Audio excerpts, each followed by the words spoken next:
Good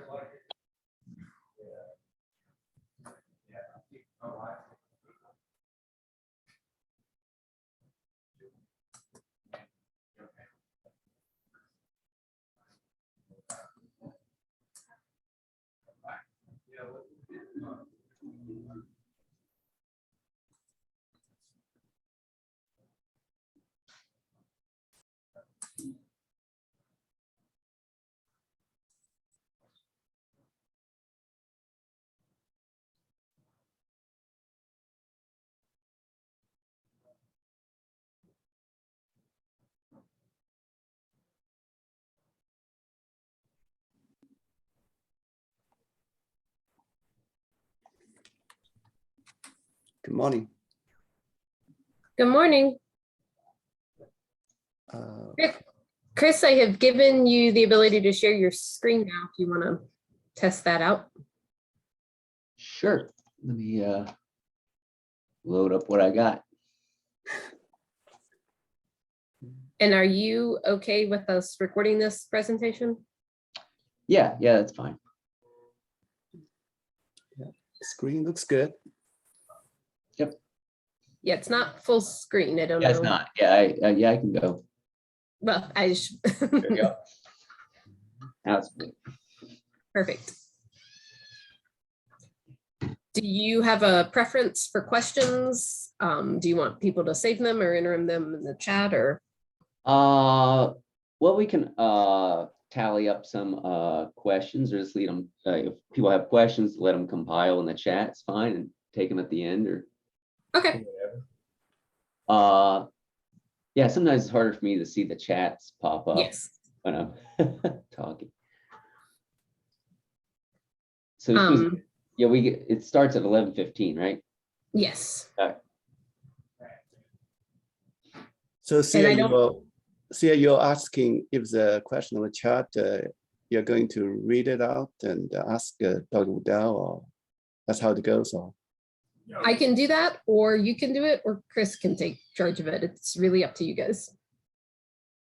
Yeah, I can, at the end, I mean, I think we'll have a small group here. So at the end, I can just look through the chat questions as sort of a log of people's questions during the talk, and obviously field any more at the end that people have.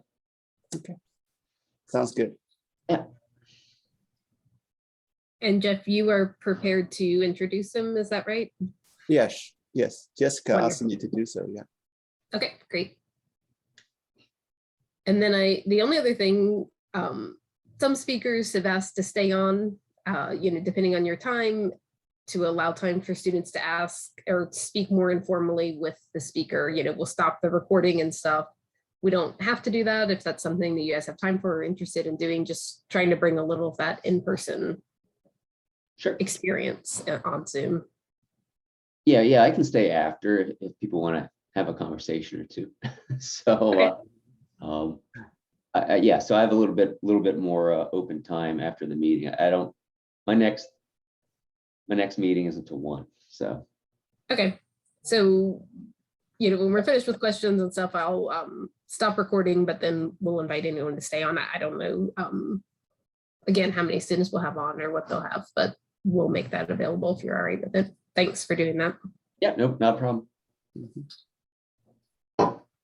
So, Chris, is it cherry blossom still there in Washington, D.C. or? Oh, well, I'm virtual working with Washington. I'm up in New Hampshire, so okay. The snow just melted a week ago, so there is not even a hint of spring here yet. So now there's not, the buds aren't even thinking of swelling yet. So maybe in 2 to 3 weeks we might see a hint of spring here. Yeah, this year spring come a little bit late. Like I actually went to the Macon, Georgia, and they have a cherry blossom festival. Guess what? I went there.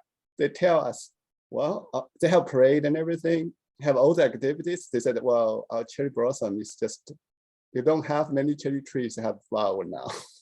Oh, okay. Yeah. Huh. Interesting.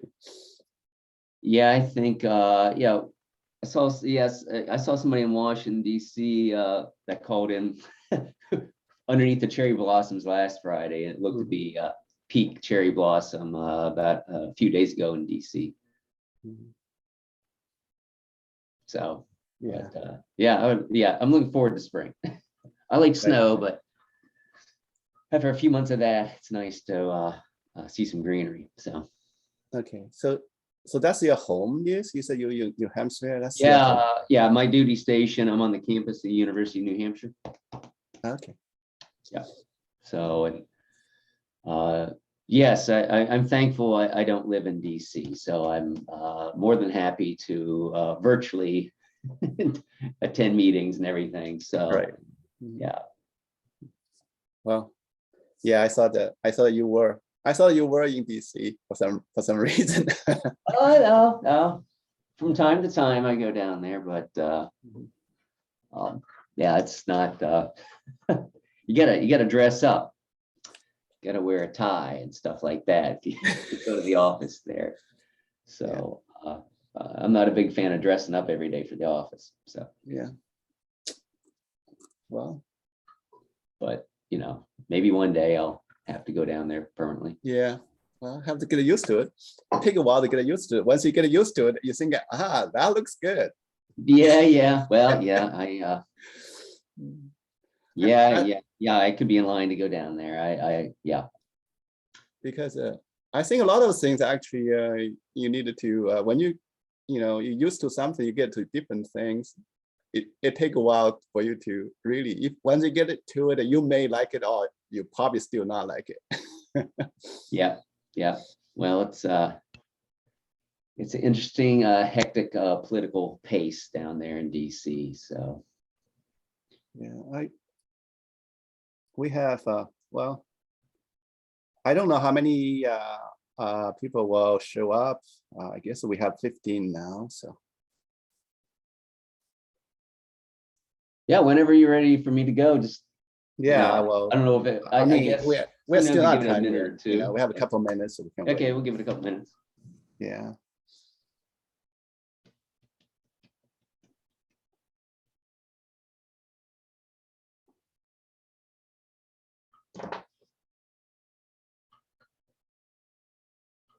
Oh.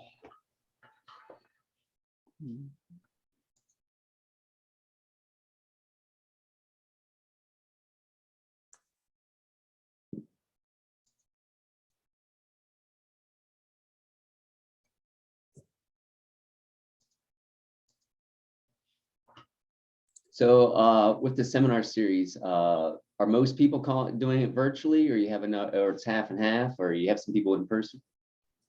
I think it's virtually, I think, right? Yeah. This semester about half and half. So we have 10 speakers and we have, actually, I think we ended up with 6 who were able to come to campus. Nice. We've just had to be very flexible, but 4 are fully online. Yeah, we're just trying to be flexible, people still have travel limitations, but when possible, get that face-to-face in-person interaction for the students. Sure. Yep. Yeah, so I would have loved to travel down there. I had a few restrictions from my employer on that was the problem. But it is definitely warmer down here. Spring it's fully out here. Yeah, all the federal government policies are pretty take time to approve things like that. Yeah, I think we had you scheduled for previous semester, didn't we, Chris? Yeah, and then I was like, oh, let's just wait till things open up because I really want to travel. And oh well, yeah. So we saw that after COVID, everything you can free to travel. I guess it's not really. You still have to. I think we're at least on the USDA side, we're opening up fairly. I think fairly rapidly here. I mean, I come to work every day. I don't know. So in my office, that's all I know. I come to work. So. Okay, it is 11:15 now, so we can go ahead and start if you would like to, Jeff. Okay, good morning. Welcome to our seminar series of Department of Forestry and Environmental Conservation. And today we are very pleased to feature one of our outstanding forestry alumni, Dr. Chris Woodall. And Dr. Woodall is native of South Carolina, upstate, grew up in Greenville area, actually attended the Mountain High School. And after graduated from Clemson Forestry program in 1995, Dr. Woodall went west for graduate school. He earned master's degree in 1997 and a Ph.D. degree in 2000, both in silviculture, both with the University of Montana. And after that, he started working for U.S. Forest Service.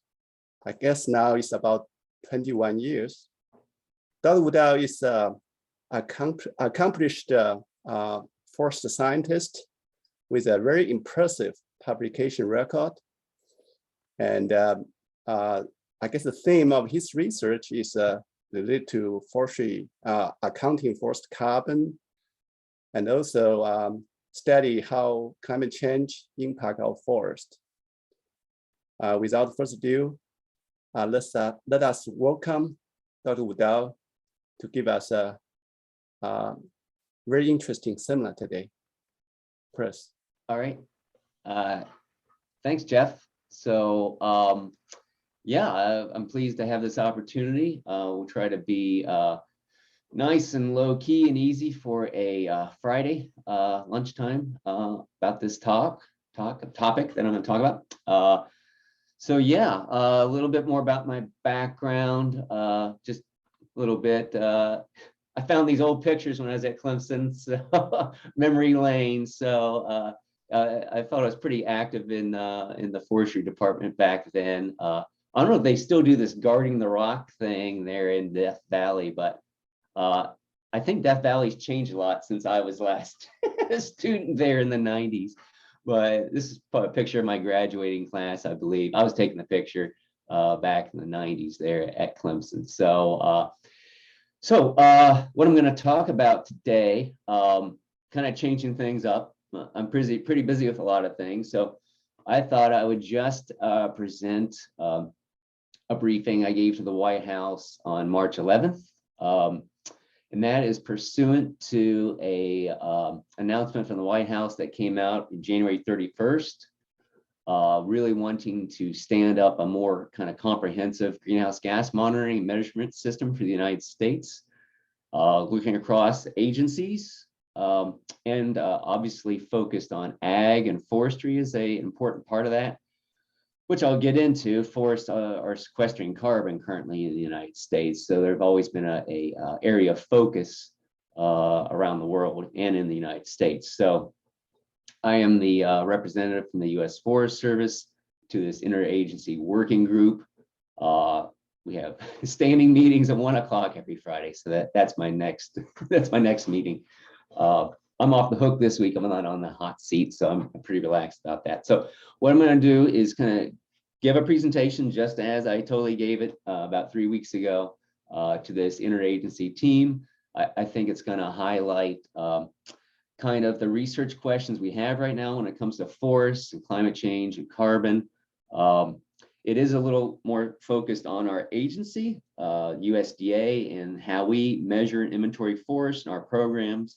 But I intersperse some kind of contextual kind of results for people to understand. We have to recognize people like in this agency at the White House, they actually might not know anything about forests at all. So this is always a part of the effort. You got to technically try to express some kind of background so they understand or have some background as far as understanding the challenges that we face in the forest sector. So so the members of the White House that are often at these meetings or listen to this talk, or the Office of Management and Budget, who score, or they actually estimate how much programs cost in the future. The Office of Science and Technology Policy, which advises the president as far as technological advances. And the Climate Policy Office is a kind of a new one there. So anyway, so here's my talk. So I have co-authors on this, but it's really focusing on the greenhouse gas measuring and monitoring reporting for the U.S. With a focus on the U.S. Forest Service, what we can contribute to that, opportunities, and some background, like I said. So obviously talking to an audience like this, they don't know who I am. So a little bit more detail. Jeff gave a good introduction. Over 20 years with the Forest Service as a research forester. Worked for the Forest Inventory Analysis Program, the U.S. Forest Service. 2013 to 2015, I co-led a White House team, interagency team, to develop the forest carbon accounting guidelines that we took to the Paris COP, the Conference of Parties. That's when Obama was president back then. Then subsequent to that, I was project leader for all the experimental forests in the northern United States. From Minnesota to Maine, that includes a DOE peatland warming experiment, neon sites, LTER sites like Hubbard Brook. And then now I've been temporarily reassigned to Washington virtually to help to assist with all these greenhouse gas initiatives at the department level. So the figure, why everybody's interested in forests. This is the most recent EPA reports of the greenhouse gas inventory, the forest carbon sector. So the green bars here are the estimates of forest land removals of CO2 from the atmosphere. It's always negative because we're subtracting from the atmosphere. On the right-hand side, that yellow line is the total economy-wide emissions of the United States. So you see there, it's like running about 5,000 million metric tons, whereas forests every year are sequestering here in green, a little over 700 million metric tons. So a little over 10% a year of all our emissions, fossil fuels, concrete, manufacture, et cetera, are offset by our growing forests. We do lose forest every year, forest land converted to other land uses. That can be an emission, that's in brown. That is offset by land that is actually converted to forest. So every year across the United States, we have forests going in and out of forest land use. Land uses change across space and time in the United States. So one important thing to note here, you see that dark green bars, they're starting to rise up a gradual slope here, suggesting that what we call the sink strength of U.S. forests to pull CO2 out of the atmosphere is becoming reduced across time, which has very important policy implications. And the other thing to make note of, the yellow line there, the U.S. really peaked around 2005 and 6 as far as economy-wide emissions. So we've stabilized, unfortunately, the past few years, but in total, we're down when it comes to that. That figure is very simplified figure. When we talk about the forest carbon cycling, that land sector cycling, it's very complex. We can try to summarize things in very simple terms, like a box representing forest carbon and what's going in and out of the atmosphere. We have harvest and the wood products, how those decay and or burn across time. The other land uses, gain, losses. And we haven't even started talking about all the pools of forest land carbon, like soils, down dead wood, live trees, standing dead trees, and how those change across time. So this is a lot of science with a capital S when it comes to monitoring this dynamic across space and time in the United States. So a little bit of background about the U.S. Forest Service with a focus on carbon. A lot of people really don't know what the U.S. Forest Service is, right? I'm sometimes accused of working for the National Park Service, so totally different. But The national forest system is all the national forests of the United States. In totality, that's about 25% of all the forest carbon in the United States is in the national forest system. Probably the majority of carbon is in, like say 50% or more, plus or minus, in private lands across the United States, the private forest. So actually, private landowners really control the future of forest carbon in the U.S., or they have a strong influence on that. Other components of our forest, of the Forest Service, the state and private forestry, which is important because that's really like extension and outreach to states and assistance. So that really helps that connection through all the states and thousands of communities across the U.S. If somebody's going to roll out any kind of greenhouse gas monitoring program or incentivize climate smart practices, that's one vehicle to help engender that across the landscape, right?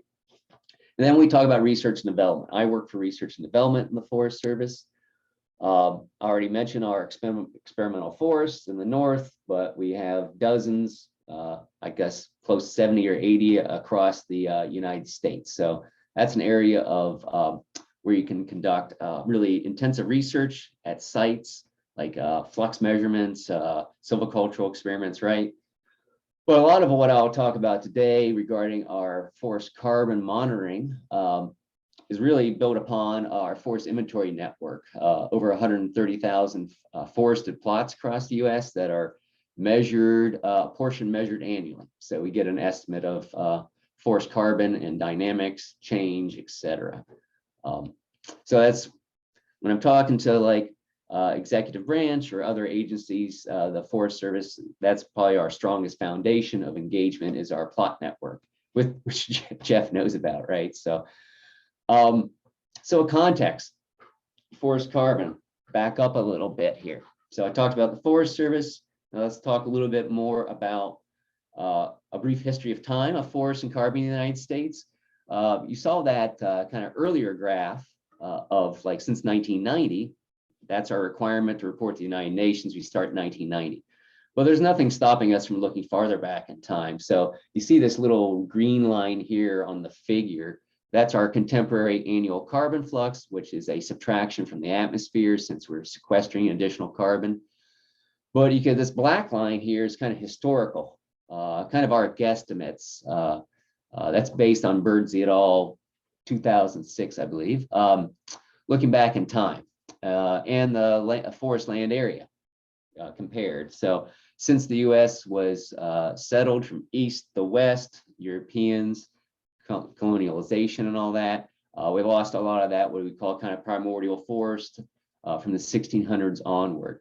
But really late 1800s, early 1900s, a lot of ag abandonment from across the landscape, urbanization in core areas, right?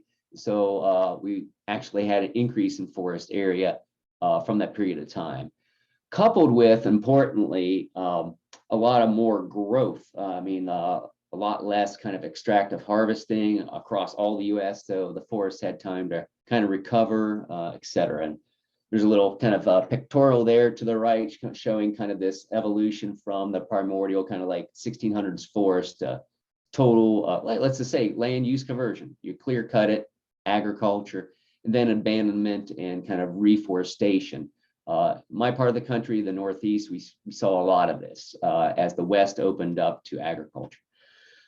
So where do we stand currently as far as forest development and maybe carbon, looking at all forests in the United States? And so my colleague and I, Aaron Weisskell at University of Maine, looked at changes comparing our national inventory from the like say 2000, 2010 roughly to 2010 to the present.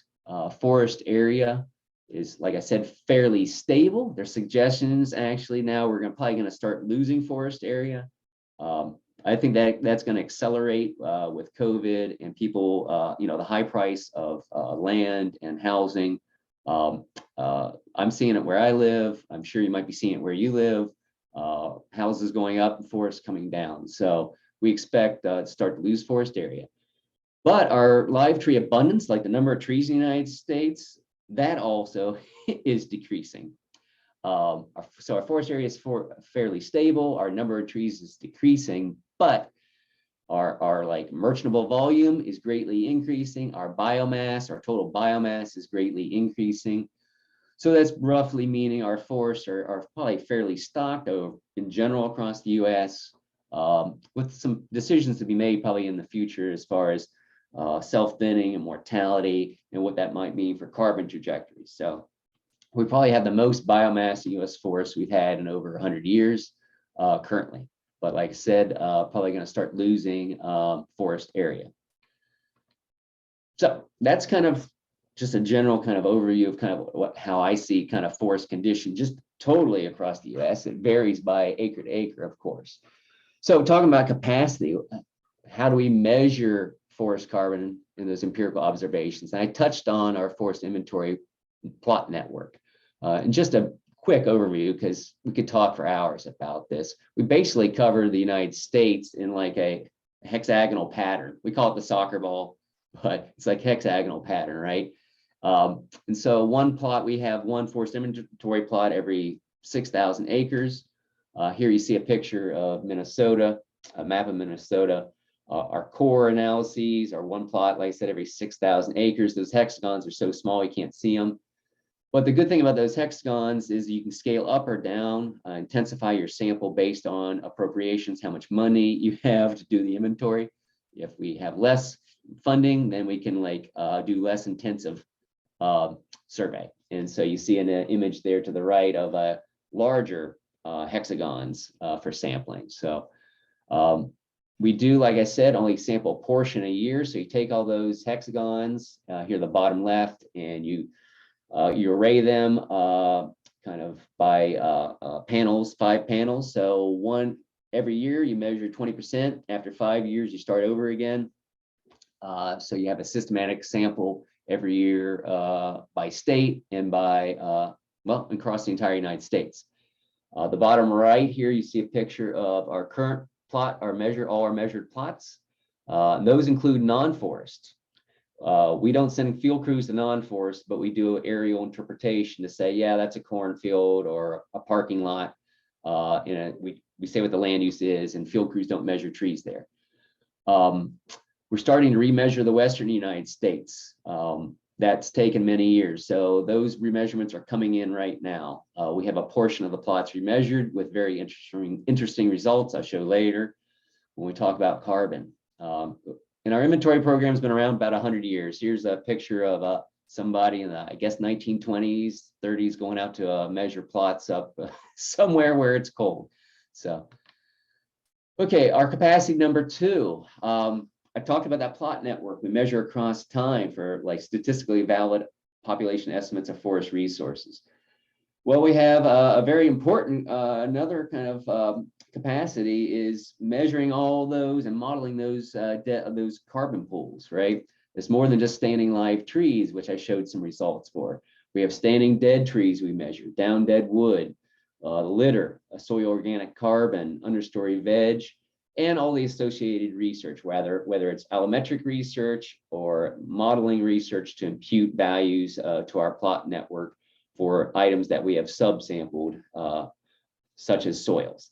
So not getting a lot of detail about that, but that really allows you to kind of look at dynamics between pools across time, which is what I have here, a figure to the right showing the distribution of our kind of estimates of change across ecosystems of the US for down dead wood compared to live biomass and standing dead wood compared to biomass.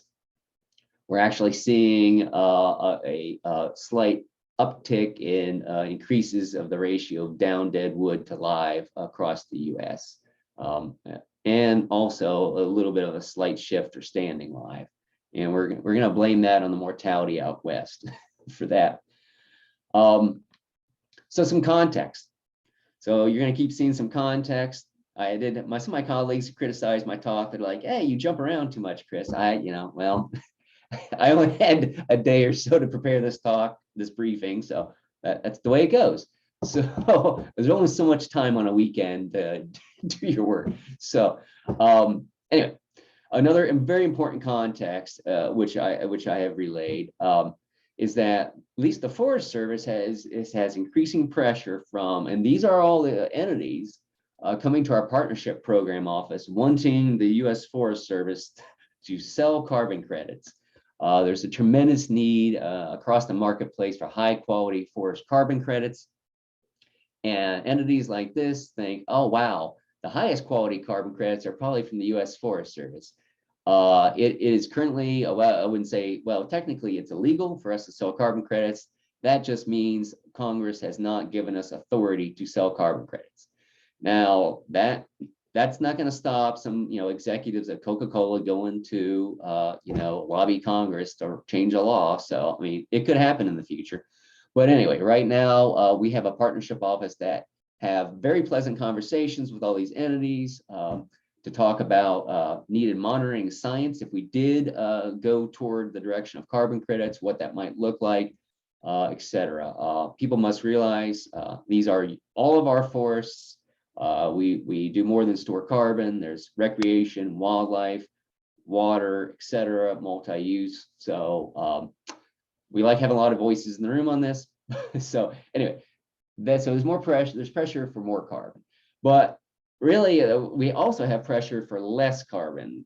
They just passed an infrastructure bill giving Forest Service billions of dollars to thin and prescribed fire Western forests, the national forest in particular, to reduce the issues about the wildfire crisis out west. But inherently, we're being asked to take carbon out of the forest, burn it, put it in the atmosphere, and maybe there's something merchantable with long-lived wood products, but I'm unsure about that with the thin from below type stuff. So anyway, that's communities, right? Some communities that live close to these forests probably don't want to see more carbon in the way it's currently structured surrounding their communities. And United States Congress has codified this in law as far as work we're expected to do. So to deepen this a little bit, this topic a little bit more, our greenhouse gas report, most recently that I showed the national results, we can pull it out, state level results above the 0 line, so positive, is indicating for a number of Western states, they are now net emitters. Their forests are net emitters of carbon. And you can attribute that to drought mortality, insect disease mortality, let's just say mortality from various sources and associated combustion, decay, et cetera, of dead wood out there. And so we knew this was probably coming from early indicators, but I think the signal will get stronger as our remeasured information comes in the next year or two out there. And one final thing on this, the carbon question and the science associated with it out west here. There's two figures here. The one to the left is kind of how the carbon balance is right now at the national forests. You have at the top, you have a kind of maybe overstocked as far as understory and ladder fuels and kind of hazardous conditions. You have a wildfire outside the normal range of variability because of fire suppression, et cetera, through the decades. And you have a strong chance, chance of it becoming a non-forest. And that because it can't regenerate, the trees don't come back, right? That doesn't sequester carbon as much as a forest. So you kind of lose that future potential. Or you also get in this kind of succession of wildfires killing off the understory and leaving some residual trees. So less kind of net carbon sequestration. And there's questions about alternative futures. How about you thin and prescribe fire and have long-lived products? All that gives off CO2, but do you get to more sustainable condition in the future with maybe more net carbon? So this is a hypothesis that we need empirical data and science to answer as far as policy in the future. And I kind of bring up this term, we're talking about carbon resilience, carbon stability in the future. I know carbon markets want to see additional carbon, additionality, but we're starting to explore the topic of carbon resilience and how do private markets, capital markets engage in that space as far as, does somebody want to buy a carbon resilience credit as opposed to a carbon additionality credit? All right, so capacity number 3, talking about our inventory and measuring carbon pools. Well, remotely sensed information is just absolutely critical. and there's a lot of science going on right now. Obviously, it has occurred as far as integrating remotely sensed information with our empirical observations across the landscape. I'll talk a little bit more about Alaska later on, but certainly wildfire disturbances are very critical and probably going to accelerate. And there's non-CO2 emissions with those, which I won't get in today. I'm not an expert on those, that area. I'll say I'm not an expert on all of this because there's just so much to hear. It's a huge family of science, right? But our FIA data, that plot data is very, very critical for calibration and validation of remotely sensed information. And not to go in details about geospatial estimation and alternative estimators, but there are a number of ways to make our resource estimates kind of model assisted kind of regression, small area estimation techniques to really drill down to a pixel level. So there's a lot of research ongoing with that. We see that as empowering decision support because everybody wants to know what's in their backyard as far as forest carbon. So there's a lot of partnerships and partners involved in that. Not going to go in a lot of detail about that, but yeah, if you're into R, there's RFIA, an emerging kind of use of FIA data and package. Our friends at Michigan State have been working on. So there's some things to check out on that, but very important remotely sensed information. I'll talk a little bit more about it later. Capacity number 4, it's more than just forests. Our forest inventory program measures trees outside forests too. And we've been ramping up an urban forest inventory for a number of years now. This is an older map, I think, from 2016, but we've really deployed to many cities now across the U.S. that are in this this map to the right. And there's a lot of questions of equity across the land use sphere, especially in these urban areas, in the ecosystem services that trees provide, like mitigating heat waves, etc., clean air, reducing the use of air conditioners and associated greenhouse gases to power all those, right? So that's important. Agroforestry, right? So trees outside of forests, but in these landscapes, they don't meet the forest definition because they're just not big enough, or there's linear strips like shelter belts, etc., aren't necessarily forests, but they're very critical across these land uses. So that's also a very important area of carbon research. When a forest is cleared and becomes a non-forest out there on the landscape, what's its carbon profile? Is there dead wood still there? Are they planting any kind of linear features there in terms of agroforestry or just agriculture as far as windrows, etc.? So that's another area of research that we have to work with other USDA agencies like NSRC. There's a lot of acronyms. I'm sorry, I can't keep up with them. It's a lot of acronyms. Let's just say other USDA agencies that aren't in the forestry business. So they're an ag business. All right, so another context, and it's important people know this, at least I've been relaying it, and that's empowering adaptation across communities like the National Forest System, but also communities across the US, and this needed science to deal with that. Here's a photo series from the Western US from the 1800s to current, showing kind of what happens when some of these systems get outside their natural range of variability as far as the amount of biomass and how it's arranged in the current climate and insects, disease, etc. We hypothetically went from more sustainable fire resilient landscape in the late 1800s to something that's been converted to non-forest. We wouldn't expect a forest to come back anytime soon. I tease my NASA colleagues, I get their attention. There's a lunar landscape. NASA likes the picture in 2020, but the Forest Service doesn't like that picture. But empowering adaptation, it's more than, as I mentioned earlier, perhaps sequestering as much carbon as you can on every acre of the US. We have to look at sustainability of that into the future. And I've always been a big proponent of looking at tree demography, seedlings and saplings to understand the future. There's a lot of I call it global change. It's more than just climate change. We have maybe increasing browse, like I said, insects and disease.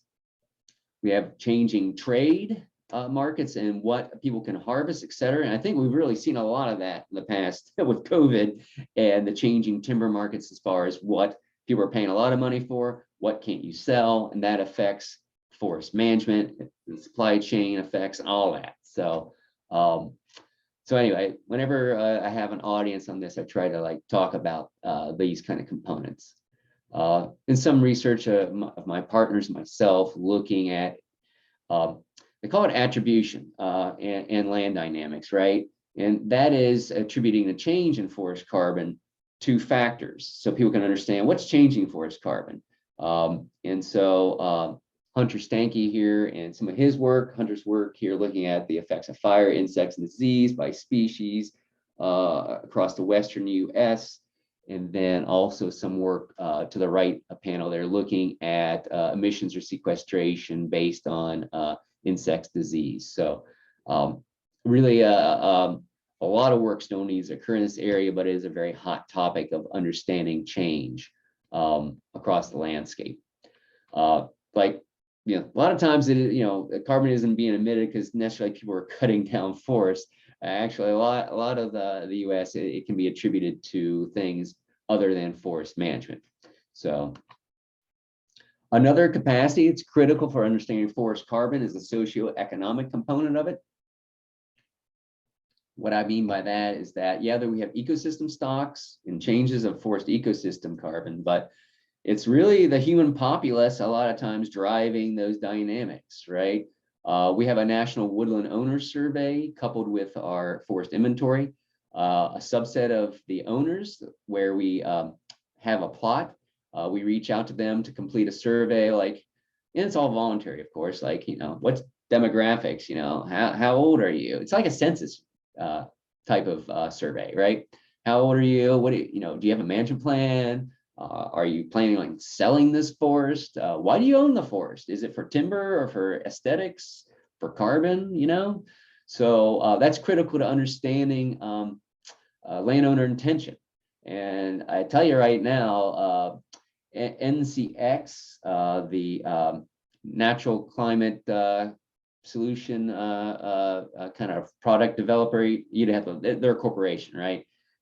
They got like 50 million from JP Morgan the other week for venture capital to get rocking on this kind of stuff. And they're trying to use National Woodland Owners Survey to kind of model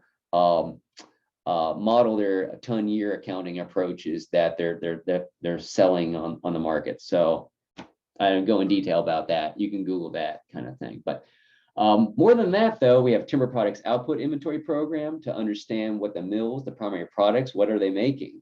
Are they making long-lived, like saw timber is going to go in a house, or are they sending that to a pulp mill, or is that being chipped and going to be burned tomorrow to heat some homes? And all those product mixes have very important implications for the carbon cycle. As far as where does that wood eventually end up?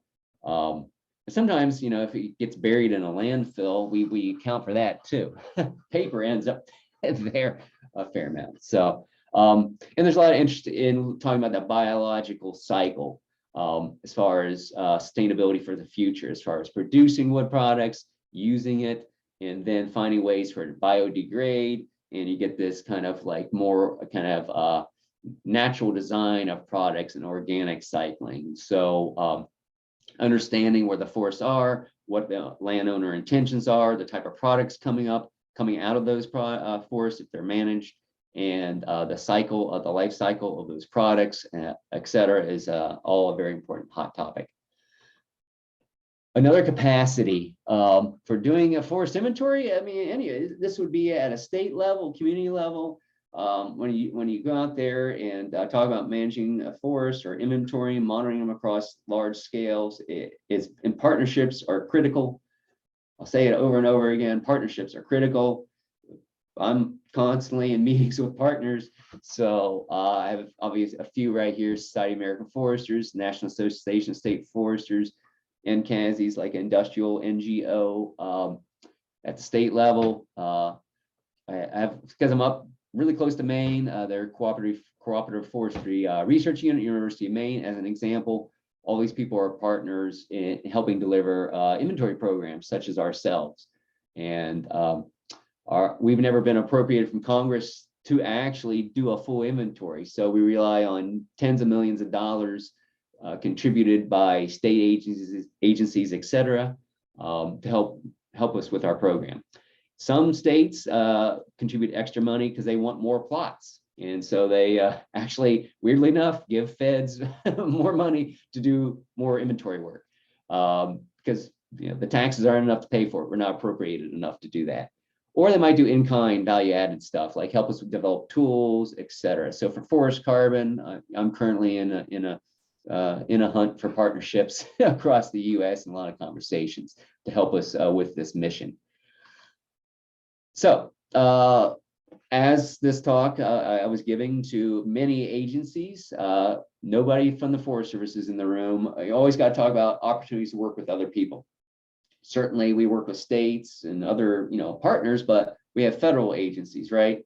I have a picture here of a workshop I organized up in Interior Alaska, bringing together NASA, EPA, and the Forest Service to look at their kind of next generation LiDAR, remote sensing, fixed wing kind of aircraft, and how to integrate that with inventories up there. You'll see another slide on that, but just briefly, some of this is political speak. I don't need to go in detail about that, but just generally, this figure to the right is kind of a mock-up of really how forest carbon accounting really has to occur across the U.S. As I mentioned previously, it's really a lot of big data science, I'd call it, remotely sensed data integration across time, coupled with our in situ observations, and then bringing it all together with our models of forest carbon pools and estimates of change. And this land use change thing across a matrix. We're required to do that annually as signatories to UNFCCC. So we do it at a national level, but we're going to have to keep downscaling on that for various reasons. Another topic area I was asked to speak about is once again remote sensing. We have this JEDI experiment on the International Space Station, but we also, and that's NASA, but USDA also does a what we call NAEP. I forget what this stands for, national something. Maybe it's photogrammetry with P, I don't know. National Aerial Inventory Program, I guess that's what that is. That's really meant for cropland assessments for USDA, but they do it across all states, all land uses, right? So we use that, and some of these are like sub-meter resolution, and it's a fairly high repeat on it. So we use this information in the FIA program also, but there's a lot of remote sensing science that could occur. So like I said, in Interior Alaska, we've been combining we call G-Light, which is LiDAR, hyperspectral survey strip. We do strips of LiDAR coupled with inventory plots up there. Not to go in details, you could talk for hours about that, but that's been very critical in Interior Alaska, so remote and so expensive to inventory, and it could have the highest density of forest carbon stocks in the United States because of the soils and peat. That's why we need to send field crew out there. Anyway, I keep getting asked, NASA wants to know, what are we going to do about NASA and USDA in the future? People really pushing for expanded collaboration between USDA and NASA. So really, we would like to see more stable remote sensing platforms for change estimation and baseline development. This JEDI thing is just an experiment on the space station, and who knows what the Russians are going to be doing with that. So it's just not a stable platform for our national security of monitoring our forests. So I think NASA is going to have to do better than that. So really, we'd like to see more of this, however they get this laser scanning done, terrestrial, aerial, satellite, a combination, whatever. Obviously, we're not going to pay for it, USDA, but NASA's got a budget. Maybe they can work on this, and combinations with radar, hyperspectral, et cetera. So if we're going to be real about forest carbon across the U.S., it's going to need to be more than just plots. We're going to really need a serious rollout and remotely sensed information that's stable across time, like Landsat. People love Landsat because they've been doing it since the 80s, right? Yeah, 80s or 70s, I don't know. The MSSS started in the 80s. I know that's the most usable data that we have from the 80s to the present. So another big topic, soils. It's very lightly sampled in the US. We have like, yeah, a few thousand forest soil carbon measurements across the US. And there's a map of it here to the upper right. But it's the most variable pool across when you're in a forest, you could do a plot every, measure soil carbon every meter, and it's going to be a little different. It's very highly variable in some systems. And there's a lot of questions out west with wildfire and forest management in the east. How's that impact long-term soil carbon? So there's a real push to ramp that up across agencies. And so we have the capacity to do that, but that would take funding and cooperation with partners on that. And one of the final things, I'm finishing up here, I won't go in detail as much for this audience, but as I mentioned, it's more than just forest tracking. A forest in and out of other land uses across time is very critical. Here we have a map on the bottom showing our non-forest plots. It's a few years old, so Wyoming's had a lot more measurements established in there since then. Wyoming was resistant to becoming an annual inventory state for some reason, I guess. So they were one of the last in. But monitoring all those land uses across time and using various remotely sensed products like land change monitoring system. I'm not a remote sensing specialist. I'm not going to get into a lot of the detail in this, but it's like I said, it's going to be very important going forward. So one of the few final slides here, we always get asked, what do the partners and stakeholders want? When we ask them what they want for the United States, really what the summary at the bottom here is reducing latency. So when a forest fire happens, like let's say wildfires of 2022 out west, I'm sure after the wildfires, people want to know, hey, how was forest carbon affected for the United States? Well, right now it takes years to get an answer pulled together on that. So people really want to know answers in a more timely fashion on that. And like I said, increase the spatial resolution across space and time. Let the forest carbon markets really want the feds to step in and provide some really authoritative data sets on that. But like everything, science, that'll take science, that'll take time, and that'll take the resources to do it. So, and everything they wanted is like, let's measure more plots across the US at a higher rate, greater frequency, and measure more soil carbon, more aggressive implementation of the remotely sensed information. How about big data science and upping your computing power? How about going to Congress and having them convene workshops, official workshops, because they direct the USDA secretary to do it, get together partners and brainstorm on this and get going on it in a more serious manner. So, and yeah, I could go on. So I think I'm closing up here. Yeah, so thanks. Here's one of our field crew, one of our Alaskan field crew. Misha is a Ukrainian American, worked for us for about 20 years now. And when you work on an Alaskan field crew, they give you a gun when you go out there. And yeah, he's the most serious field crew I know. Actually, when he works all day for 12 hours and he comes home to a cabin with his weightlifting set, weightlifts till the sun goes down, which it doesn't in the summer. Then he gets up and goes back out and does it like 5 days a week. He's crazy, but he's a hard worker. Acknowledgements of I relayed most of this work is not my own, right? It's Forest Service. Tons of cooperators and a lot of university agency cooperators, etc., have contributed to this work.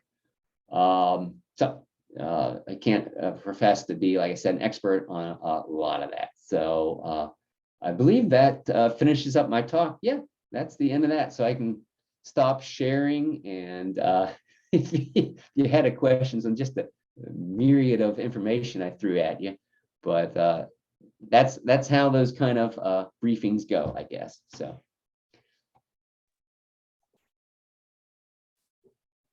Thank you, Chris. Yep.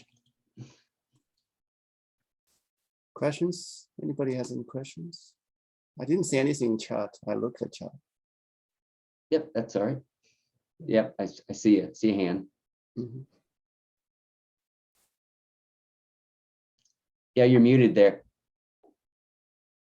Thank you. Can you hear me now? Yes. So Chris, my name is Nilesh. I'm a newly hired biometrician here at the university.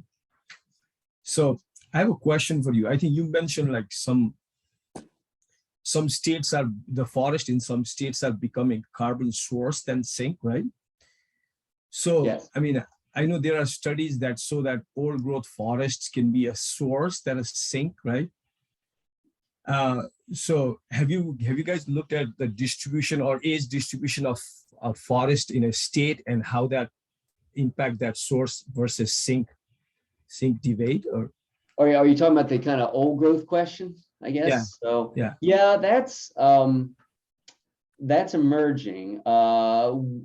My program has not been that explicit about old growth, but there's various administration initiatives afoot called America the Beautiful and 30 by 30. And 30 by 30 seeks to protect 30% of U.S. forests by the year 2030. And my director yesterday came to me and said, Congress is getting going on delineating old growth, and that we're going to have to develop more objective metrics to be deployed across the U.S. to define what is old growth. I mean, somebody's got to tell us what is old growth, and does the definition vary by, if you're looking at wildlife, or are you looking at carbon? So we have not gotten into that as a study area yet. I've, in my past, have been more focused on better estimation of those carbon pools, right? Because when you talk about old growth, you're really going to want to know about the dead wood and soils a lot, because that's a theory of why old growth should be preserved, or really focused on when it comes to carbon, because that high productivity as far as increment on large trees, and that transfer, maybe longer term transfer to dead wood and soil carbon. I guess to answer your question, it is going to be an area of increasing emphasis, and I myself am waiting for a little bit more political indications of how they want to pull together the definition. Yeah. Thank you. Yep.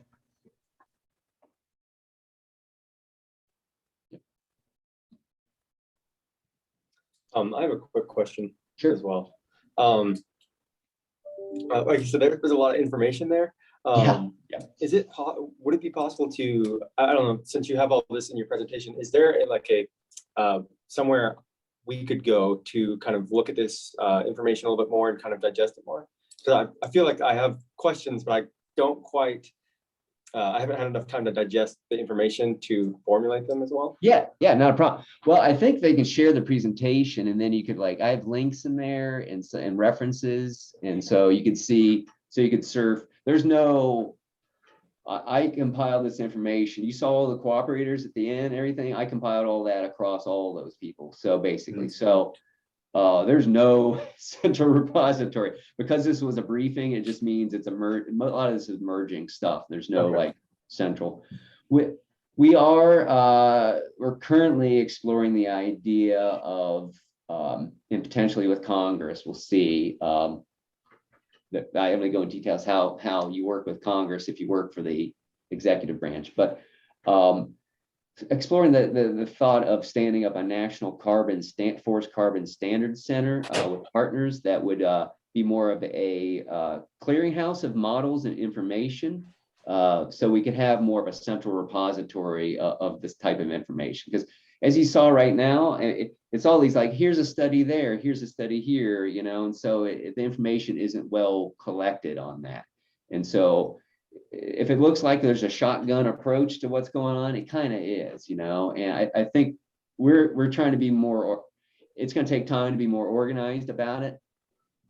The other thing, the other thing I'll mention, I had a major stakeholder engagement workshop I ran last week for the SAF, and there's maybe about 100 people, NGOs and stuff. Labor supply, I call it labor supply chain. We can't find people to work, and so when you talk about forest ecosystem dynamics, big data, being able to data visualize and actually write and synthesize. These people are they're coming out. Their starting salaries are 140 to 180, so they're being snapped up right away. We can't find people to work for us. It's hard to find the skill sets, and if you do, those people are really in high demand by maybe banks. JP Morgan hired a student I was kind of like working with, and it's like, dude, you get more money, you get paid more money than I do. What's going on here? So hey, you haven't even graduated yet. So anyway, I digress here, but suffice to say, you can go play through my presentation and kind of Google, look up some of that stuff, but there isn't a central clustering. But okay, anyway. That kind of leads me to another question, if that's okay. Sure. For those of us coming into this field, what advice do you have for, like you said, where can we be the most helpful? Like, where can we have the biggest impact in coming into the field and helping with this effort? Where? Oh yeah, well, I think I alluded to it. It's the skill sets that I think are just going to be an absolute high demand. I think number one, it's a data science thing, and data science, and then especially visualization, data visualization, and the ability, you don't have to be a remote sensing specialist, but being able to work with geospatial information and be reasonably comfortable with in that environment is probably key. And then the final thing, which is always the hardest to find, is finding somebody that has those prior skill sets, but has forest ecosystem awareness. You don't have to have a degree in forestry. Oh, it'd be wonderful. Our perfect hire is somebody that's like a master's in data science and a bachelor's in forestry. Well, that's rare to find that. But having somebody with those ecosystem awareness, because then you kind of know what you're doing with the data. You can have a good data science and knows nothing about ecology, but it really is a strength to have that. And people coming into this space, I think are going to be, well, I would imagine be highly employable well into the future for a variety of disciplines. But this policy analysis support, like I just showed the Western wildfire kind of figures of like, what do we do, and they're asking me that now. They called me into a meeting a week ago. The National Forest in the West are in charge of doing the $1 billion treatment. And they're like, what's the carbon implications? Tell me now. I'm like, give me $15 million, 3 years, and I might get, I can't, we don't have the tools. We're caught flat-footed. We have a lot of modeling has been ecosystem modeling at the atmospheric level and downscaling. We don't have silvicultural models like you cut X number of trees of this size for wildfire mitigation. Your carbon implications are this in 30 years. It's hard to do a lot of that. So anyway, long answer to your short question. Sorry. Well, thank you. Yeah. There's a question in the chat for you. Oh, okay. Oh yeah, the rewarding party. Yeah. Well, with any scientist, I think, and Jeff and other faculty could speak to this certainly too. I mean, it's always rewarding to see your work like published and used, right? So something you can work on for years or a couple of decades. Some lines of work I've been working on, some stuff I've been working on for over 20 years. It is fulfilling to see it be picked up and adopted, and to know that it is being used and having an effect across landscape. So the other thing, which I didn't even get into, for my job, I guess I'm in a weird position, but because there's not many of me, but it is the international work. It's pretty interesting. I didn't even touch on that. I've been, to bilateral negotiations to Beijing a number of times as the U.S. delegation. So stuff like that, or guests of the King of Jordan to Jordan, or guests here and there. I mean, so that can be really, really interesting and rewarding to have that international work. Like I'm the U.S. rep, the United Nations, for some various technical teams. So going into like the United Nations kind of environment with other nations and working is interesting. We're really having an interesting experience with Russia right now. Since I'm being recorded, I won't say anything more. But so anyway, those things can be kind of interesting. So thanks for the question. Hey, Chris, I'd like to follow up with that. And you graduated from our forestry program. Now, my knowledge is that actually, I teach silviculture. Obviously, it's a major in forestry. They all take the course. Now, what I observed is over the years, because a forestry graduate always find a job after 4 years to get a bachelor degree, I noticed that we kind of have proportionally very less people, less people go to graduate school. Maybe you can, say something about that. This is another, opportunity. Maybe you can encourage them. To some student here, actually. Yeah.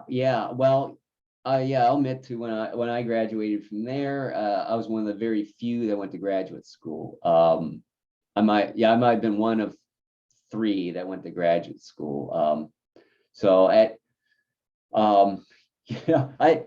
know I encourage people to do it, but you go with where your heart leads you on that. And like I said, the employment market's really strong right now. There's a lot of opportunity. So I totally get in forestry. There's something to be said for putting some time in the field, right? Criticism people will have of me is like, well, yeah, I have never worked as a procurement forester. Have I marked timber? Yes. Have I cruised? Yes. But a lot of that's been like paying the bill. When I was in grad school, it paid the bills for me to like work on the school forest and set up timber sales and do stuff like that. So I've done that kind of work, but so not to denigrate taking a job immediately, that's fine. If you do that for a few years, really get some good skill sets. But in my mind, you can always come back to grad school to get that kind of more technical depth. And like in these carbon markets, it could be valuable to go, get a bachelor's degree, go work for a couple years, whether it's for a standard forestry consulting effort or maybe as a carbon analyst, I don't know, but then circle back with that experience for some graduate work. Like I said, in like something like data science, geospatial analysis, or associated modeling and machine learning techniques and everything like that. So that could be invaluable. A PhD that's meant kind of for more, you learn how to conduct research, So I don't know if I helped you out there, Jeff, but so I'm an example of a Clemson forestry grad that went to grad school and never looked back and kept going forward. So you can do it. I did it, and I went to Montana from South Carolina. I'd never been to Montana before. I just applied, and first time I stepped foot in the state was the first day of classes. So it was an adventure, and that's, I think, with forestry, at Clemson or other schools, that you get a bachelor's in, and it can open up many different doors. You learn the fundamentals of forestry. You can apply that out in Oregon, up in Maine, or up in Finland, Canada, etc. So. Thank you. Yep. Any other questions? I don't know. I can ask some. I have a question actually. I want to ask you. Okay, everybody seems nowadays counting forests as a carbon sink to help us out to mitigating climate change. Obviously, forest has done a good job in the past, and because I guess the forest in the United States has been, I guess, recovery. Since European settlement, we did a lot of abuse to land, and then forest recover, and we did sequester a lot of carbon, and then now it's more or less in a stable states, I guess. So what do you think the potential lies if we want to increase in forest carbon sink? What are the things you think we can do to enhance this carbon sink? Yeah. Yeah, I alluded to that a little bit in my talk. I think well, that's the question of the day, right? And that's why research and more remote sensing, especially to guide ourselves into the future, is going to be critical, because as we might implement any, let's just broadly call it natural climate solutions, right? NCS, as we implement those kind of efforts around the country, from the community level to the private forest level to the national forest level, it's going to be vital to assess the implications of policy decisions, especially for any unintended consequences. So yes, I think there's opportunities, obviously, to keep increasing the carbon pools, the stocks, increasing or maintaining sink strength in some areas of the U.S. So that's probably going to be areas that are probably least susceptible to climate change and global change, like insects and disease. And we're probably more looking to the eastern U.S. for that. Coupled with that, though, there's also afforestation, reforestation opportunities. But you have to be wise about that too. Are you just going to be planting trees somewhere that aren't going to survive? Or, we still need to eat and produce food. So, you're going to like convert croplands to forests. How are we going to do that? That's a big policy question. You could increase stocks doing it that way. Certainly, we're also trying to raise well, it's not a red flag, but the issue of carbon stability and resilience in systems where there might be too much carbon right now, structured the wrong way with the wrong species for the future. So that's probably a little bit more in the Western U.S. Well, definitely more in the Western U.S. as far as a major policy resource question. I think we definitely could argue, it's a hypothesis, that there's probably too much carbon in some of the systems and it's not sustainable. So the unintended consequence of like holding back prescribed fire and just letting it burn is maybe an issue of never getting that forest back again in our lifetime. So hence, losing those carbon stocks. So I think it's a difficult policy question that people unfortunately have been framing as kind of easy, like, hey, just plant more trees, all problem solved, but I think it's much more complex than that. And we're trying to raise awareness of that and highlight the needed science and data collection that needs to occur for the future when people really kind of probably demand an exact answer on that. Thank you. Yep.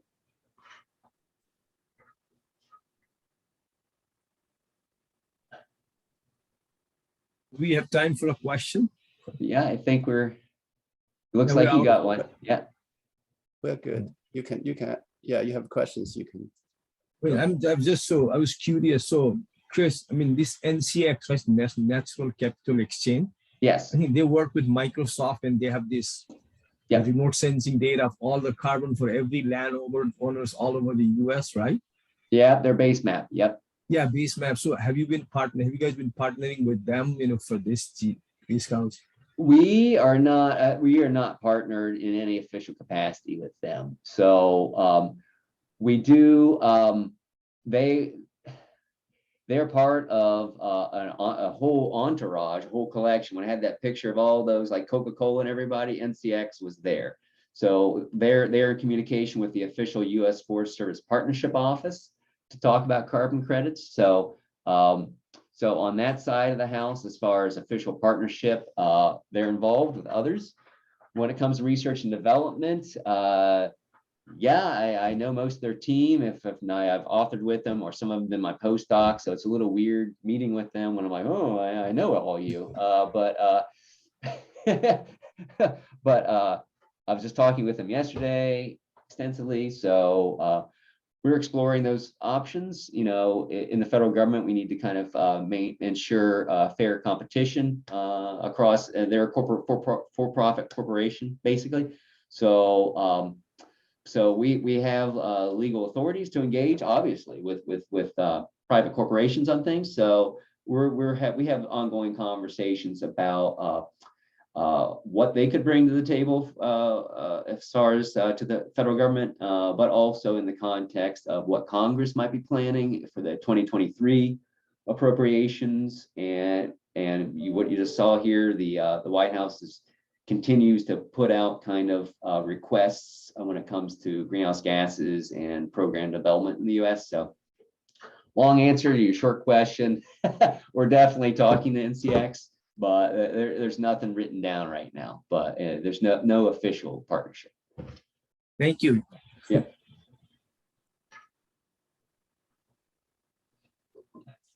Good question, by the way.